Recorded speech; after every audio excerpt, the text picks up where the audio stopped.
Student, मैं Dharmesh Verma, chemistry lecturer. तो प्रिय बच्चों, आज हम रासायनिक बलगत की केमिकल कैरेक्टरिस्टिक्स चैप्टर स्टडी करते हैं। तो रासायनिक बलगत की है क्या? ये रसायन विज्ञान में से भौतिक रसायन की वो शाखा है जिसमें से किसी रासायनिक अक्रिया की दर तथा उसके प्रभावित करने वाले कारक जैसे ताप, दाब, उत्प्रेरक, सांद्रक तथा इनके प्रभाव का अध्ययन किया जाए उसे कहा जाता है रासायनिक बलगत। मतलब अक्रिया की जो दर है, अक्रिया की दर, ठीक, रेट ऑफ एक्शन, जिसमें से कारक जैसे ताप लिया जाए, दाब लिया जाए, ठीक, उत्प्रेरक लिया जाए, ठीक, उत्प्रेरक, ठीक, सांता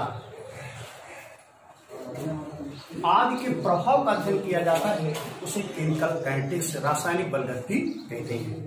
तो ये भौतिक रसायन की वो शाखा है जिसके अंतर्गत रासायनिक अक्रिया की दर तथा उसके प्रभावित करने वाले कारक जैसे क्या है, ताप, दाब, सांता है, उत्प्रेरक है आदि के प्रभाव का अध्ययन किया जाता है, उसे रासायनिक बलगत की केमिकल कैरेक्टरिस्टिक्स कहते हैं। केमिकल कैरेक्टरिस्टिक्स में से जो रासायनिक अक्रिया की दर है उसका निर्धारण मंद अक्रिया में किया जाता है। मंद अक्रिया जो अणुओं के द्वारा संपादित होती है, अणुओं के द्वारा जो अक्रियाएं संपादित होती हैं उन्हें हम मंद अक्रिया कहते हैं। मंद अक्रिया। तो रासायनिक अक्रिया की दर का निर्धारण तो किसमें किया जाता है? मंद अक्रिया। इसके बाद आती है जिसमें से फास्ट रिएक्शंस होती हैं, तीव्र अक्रियाएं। तो तीव्र अक्रियाएं फास्ट होती हैं जिनमें से रासायनिक अक्रिया की दर का निर्धारण नहीं किया जा सकता। तीव्र अक्रिया मीन्स क्या है? Fast reaction. फास्ट रिएक्शन आयनों के द्वारा, फास्ट रिएक्शन आयनों के द्वारा। सपोज दैट लिया गया है कॉपर सल्फेट CSO4, आयनाइज हो जाता है जिससे फॉर्म होता है CO++ प्लस SO4 माइनस। इसी प्रकार हम लेते हैं NaCl जिसमें से फॉर्म हो जाता है Na+ NCl माइनस। ये आयंस फॉर्म हुए। तो आयंस जो फॉर्म हुए वो आयनों के द्वारा रिएक्शन क्या हो गई? फास्ट हो गई। तो फास्ट अगर हो जाती है तो अक्रिया की दर का निर्धारण नहीं होता। अगर यही रिएक्शन किसमें किया जाए? मंद अक्रिया यानी अणुओं के द्वारा होती है, धीरे धीरे होती है, तो अणुओं के द्वारा अगर होती है तो इसके द्वारा अक्रिया की दर का निर्धारण किया जाता है। बच्चों क्या देखा कि रासायनिक अक्रिया की दर का निर्धारण वो किया जाता है किसमें? मंद अक्रिया, जो कि अणुओं के द्वारा संपादित होती है। इसे रासायनिक बलगत में उनके प्रभावित वाले कारक का अध्ययन करते हैं। तो आगे फिर हेडिंग डालते हैं जिसमें से है अक्रिया की दर, rate of reaction. Rate of reaction, अक्रिया की दर, अक्रिया की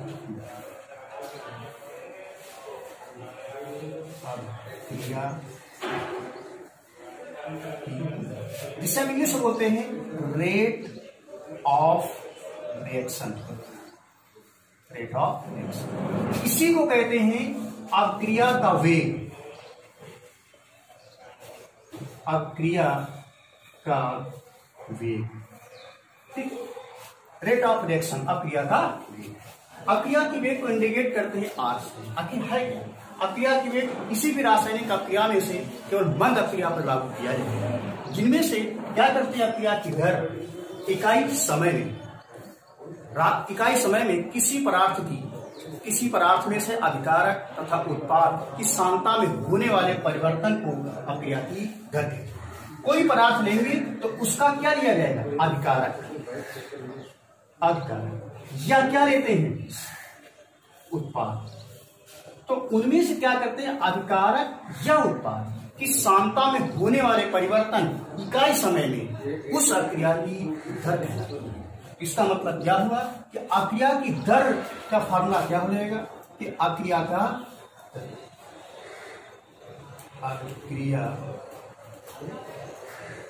की दर बराबर होगी क्या? सांद्रता अभिकारक या उत्पाद की सांद्रता में परिवर्तन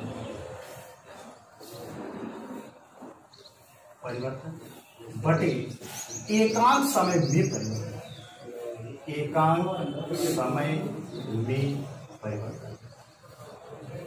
मीन्स क्या हुआ? एकांक समय में किसी भी रासायनिक अभिक्रिया में अभिकारक या उत्पाद की सांद्रता में परिवर्तन उस अभिक्रिया की दर कहलाती है। अभिक्रिया की दर को हम R से व्यक्त करते हैं, इसलिए R बराबर हो जाएगा डेल्टा C अपान क्या हो जाएगा? Delta T। तो किसी भी रासायनिक अभिक्रिया की दर R equal to delta C by delta T। ये फाइनल फार्मूला हुआ अभिक्रिया की दर। अगर हम इस प्रकार से देखें तो R equal to delta C by delta T। अब इसकी यूनिट निकालते हैं, अभिक्रिया की दर की यूनिट, अभिक्रिया की दर की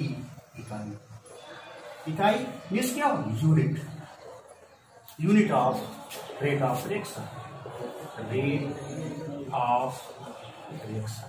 ठीक, तो अभिक्रिया की दर में हमने क्या लिखा? R proportional delta C by delta.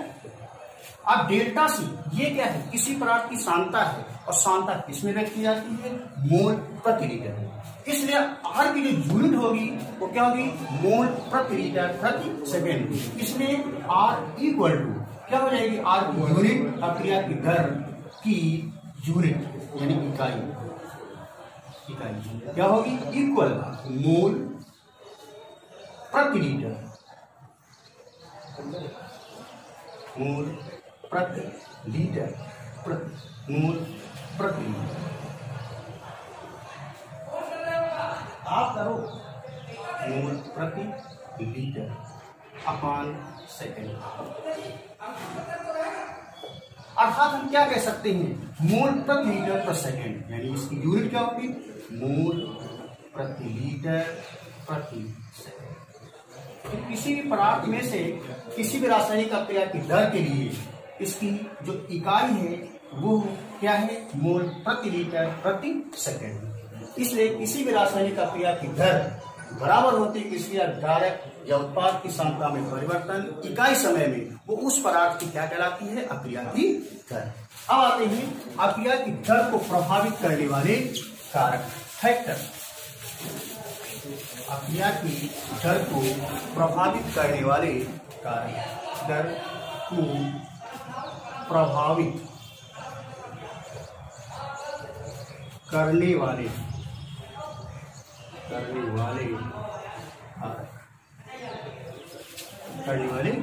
यानी फैक्टर्स।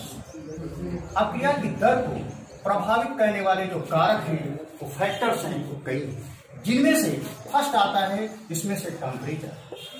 किसी भी रासायनिक अभिक्रिया का अगर हम टेम्परेचर बढ़ाते हैं तो टेम्परेचर बढ़ाने पर T अणुओं की दर यानी टकराने की संख्या बढ़ जाती है, यानी मॉलिक्यूल जो होते हैं वो आपस में इनके बीच में टकराने की संख्या बढ़ जाती है। अर्थात गतिज ऊर्जा क्या हो जाएगी? बढ़ जाएगी।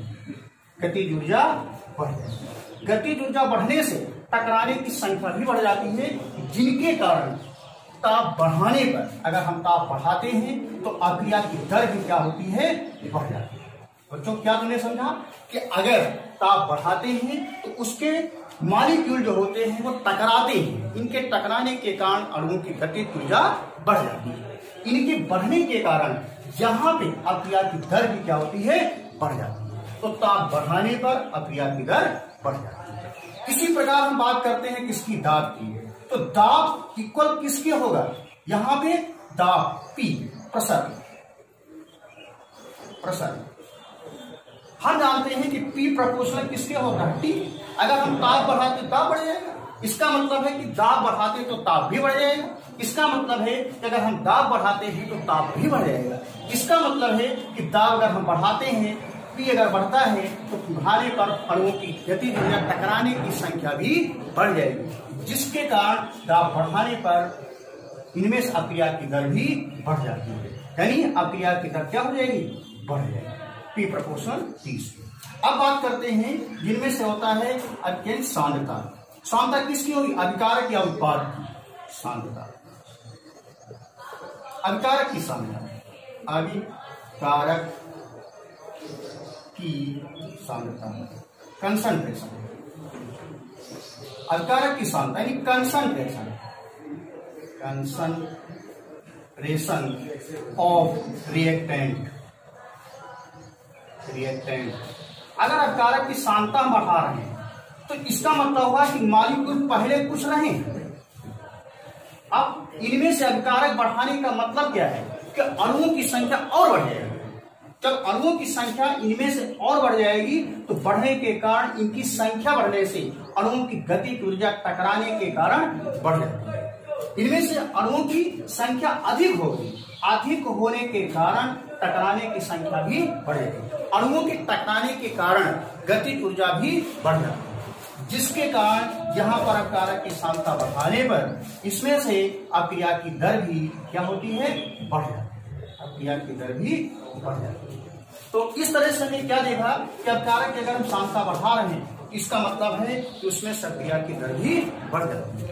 अगले फैक्टर की बात करते हैं जिसमें से होता है उत्प्रेरक। उत्प्रेरक कैटालिस्ट।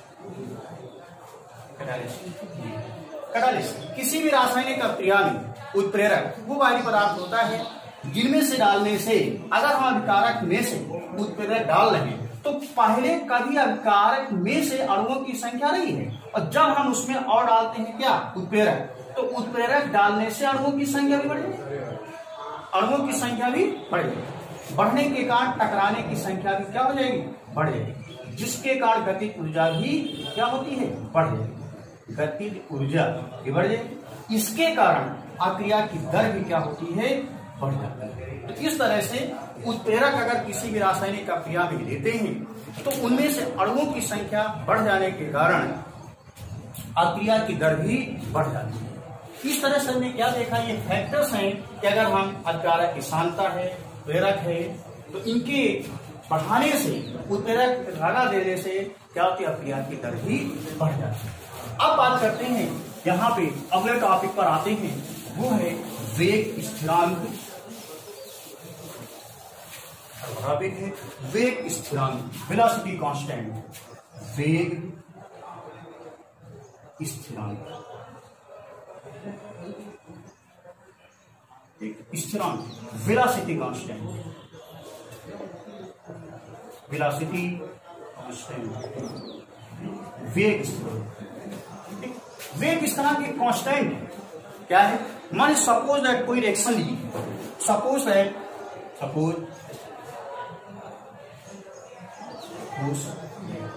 कोई रिएक्शन ली गई और वो रिएक्शन क्या है? A = B। ये क्या है? अभिकारक। ये क्या है? उत्पाद।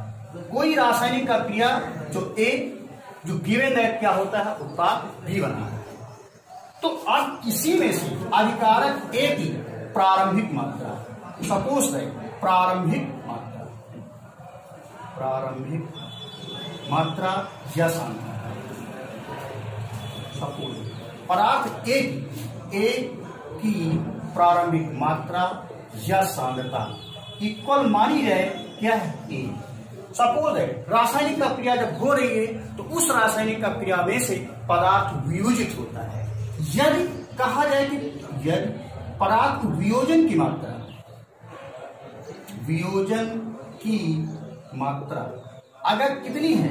बराबर x है, तो पदार्थ की मात्रा जो शेष होगी वो पदार्थ की मात्रा, एक पदार्थ की मात्रा है जिसमें से x भाग उसका क्या होगा? डिसोसिएट हो गया, टूट गया है, तो पदार्थ की शेष मात्रा है। पदार्थ की शेष मात्रा या सांद्रता बराबर हो जाएगी क्या? A - x। देखो पदार्थ की शेष मात्रा या सांद्रता, पदार्थ की मात्रा पहले कितनी रही बेटा? A। x भाग उसका डिसोसिएट हो गया, टूट गया, तो पदार्थ की शेष मात्रा सांद्रता कितनी हो जाएगी? A - x होगी। अब हमें मालूम क्या है कि किसी भी रासायनिक अभिक्रिया की दर पदार्थ की सांद्रता के समानुपाती होता है। मतलब क्या है कि अक्रिया की दर अगर हम देखते हैं, कि इसमें से अगर अक्रिया की दर में से पदार्थ की मात्रा x ली है और समय क्या लिया है t, तो अल्प अगर समय लिया जा रहा है, अल्प समय तथा अल्प मात्रा लिया जाए, अल्प समय, तो इसके लिए क्या हो जाएगा dt, तथा अल्प मात्रा dx है, तो अक्रिया की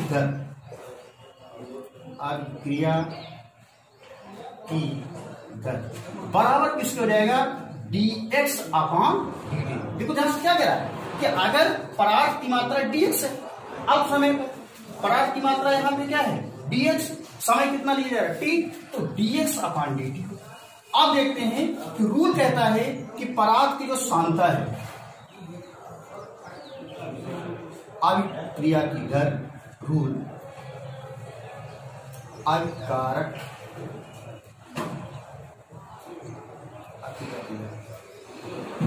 अभिक्रिया की दर पदार्थ की सांद्रता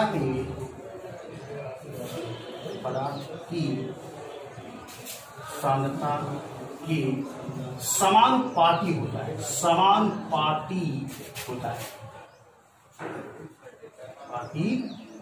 ये रूल है।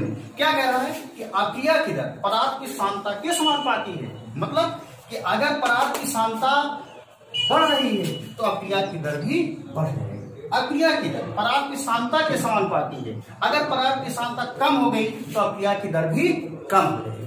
इसी फार्मूले पर आते हैं तो क्या कह रहा अक्रिया की दर, बेटा देखिए अक्रिया की दर इक्वल किसके हो गया dx अपॉन dt, ये क्या हो गया dx अपॉन dt।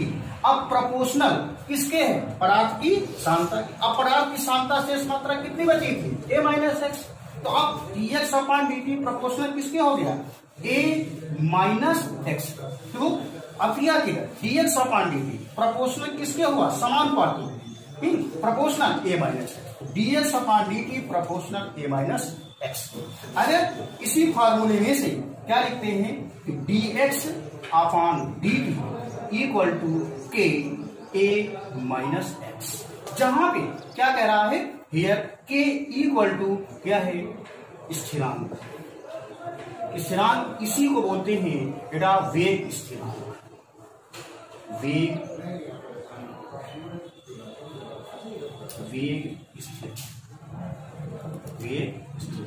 एक से क्या बोलेंगे वेलोसिटी कांस्टेंट,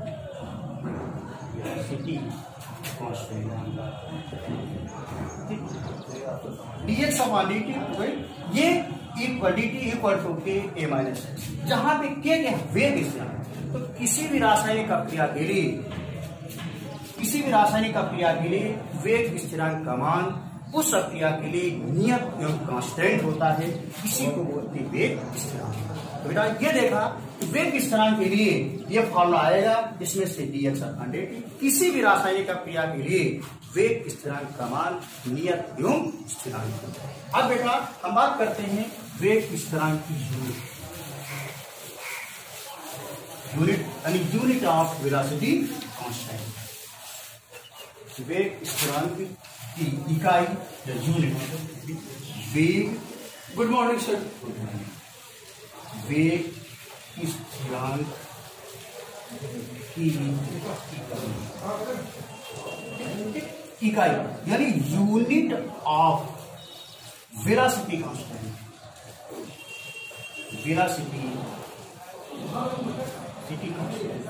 वेग स्थिरांक की यूनिट, किसी भी रासायनिक अक्रिया में वेग स्थिरांक की जो यूनिट होती है वो अक्रिया की कोटि पर निर्भर करती है।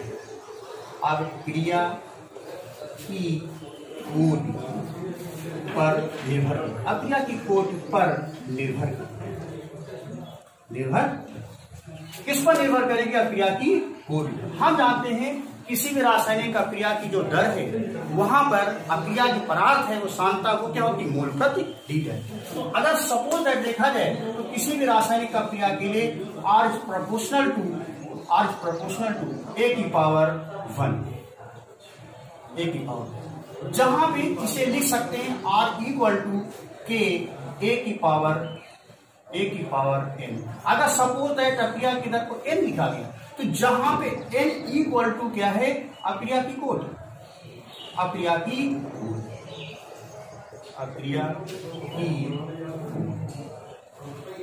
अब देखिए यहां पे के इक्वल टू आर अपॉन ए की पावर क्या हो गया, ए की पावर क्या। अब आर यहां पे अपक्रिया की दर है, अपक्रिया की दर जो होती है वो मोल प्रति लीटर है, अर्थात के की यूनिट इक्वल आर। इसको हम क्या लिख सकते हैं ना, मोल प्रति लीटर, मोल प्रति अपक्रिया तो क्या हो गया सेकेंड, मोल प्रति लीटर पर सेकेंड, ए की पावर 1, ए की पावर, इस तरह से मोल प्रति लीटर प्रति सेकेंड, ए की पावर एन, जिनमें से हम इसकी यूनिट को लिख सकते हैं मोल प्रति लीटर इनवर्स, सेकेंड इनवर्स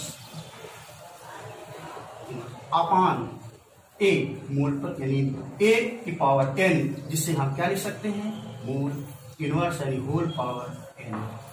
इसी को हम लिख सकते हैं यूनिट, टोटल यूनिट यानी mole 1 minus n litre n minus 1 second inverse. ये फाइनल फार्मूला आपका आया कि जिसमें से वेग स्थिरांक की unit mole 1 minus n litre n minus 1 second inverse, यानी किसी भी रासायनिक अपक्रिया की जो कोट पर यानी अपक्रिया की इकाई है वो निर्भर किस पर करेगी, अपक्रिया की कोट पर, जहां एन क्या है अपक्रिया की कोट है। धन्यवाद। Litre n minus 1, litre n minus 1, ये हटा नहीं लीटर खाली -1 होगा, लीटर केवल माइनस, ये वाले ना, हाँ ये अपक्रिया की नहीं ऊपर जो ले गए ऊपर से चेक करो, ऊपर से अबे काटे ना सर, कटा। आगे देखिए वेग स्थिरांक की यूनिट यानी इकाई। तो बेटा अभी ने क्या बताया कि किसी भी रासायनिक अपना वेग स्थिरांक की इकाई है तो अपक्रिया की कोट पर निर्भर करती है। अपक्रिया की कोट को एन मानते हैं। सपोज है कोई रासायनिक अपक्रिया में आर प्रोपोर्शनल ए की पावर क्या है एन, एन अपक्रिया की कोट है तो आर इक्वल टू ए की पावर एन इक्वल टू अपक्रिया की। आप देखिए इसी फार्मूले के को लाते बाहर ए इक्वल टू आर ए की पावर के की इकाई। अब देखिए आर क्या है, यहाँ पे अपक्रिया की दर जिसका प्यार है, जहाँ पे इकाई है मोल प्रति लीटर सेकेंड इनवर्स, ठीक। अब आर ए क्या है, ए की पावर 10। अब इसी यूनिट को अप्लाई करते हैं मोल प्रति लीटर सेकेंड इनवर्स अपान, अब ए की पावर है, ए की पर आपकी सांता है इसलिए मोल प्रति लीटर, ये कैसे आओ इक्वल टू क्या हो गया सेकेंड इनवर्स। तो जिस तरह से वेग स्थिरांक की यूनिट होगी वो सेकेंड। तो आगे देखिए आज हम स्टडी करते हैं वेग स्थिरांक की इकाई यानी unit of velocity constant. Velocity constant जो अपक्रिया की कोट पर निर्भर करती है, अपक्रिया की कोट पर निर्भर करेगी, इसलिए मान सपोज है अपक्रिया लेते हैं आर प्रोपोर्शनल ए की पावर एन, एन यहाँ पे अपक्रिया की दर है, प्रोपोर्शनल को हटाते हैं तो आर इक्वल टू ए की पावर एन, इसलिए एन क्या है अपक्रिया की कोट। अब देखिए बेटा यहाँ पे के को आ रहा है आर अपॉन ए की पावर एन। अब ए की यूनिट मोल प्रति लीटर, क्योंकि अपक्रिया दर है इसलिए मोल प्रति लीटर प्रति सेकेंड अपॉन ए की पावर एन। अब ए भी क्या है, पराग की सांता, इसलिए मोल प्रति लीटर सेकेंड इनवर्स, ये भी मोल प्रति लीटर होल पावर एन। अब मोल इक्वल मोल प्रति litre 1 minus n second inverse. ये बेटा आप करना है वेग स्थिरांक की। ये बेटा देखिए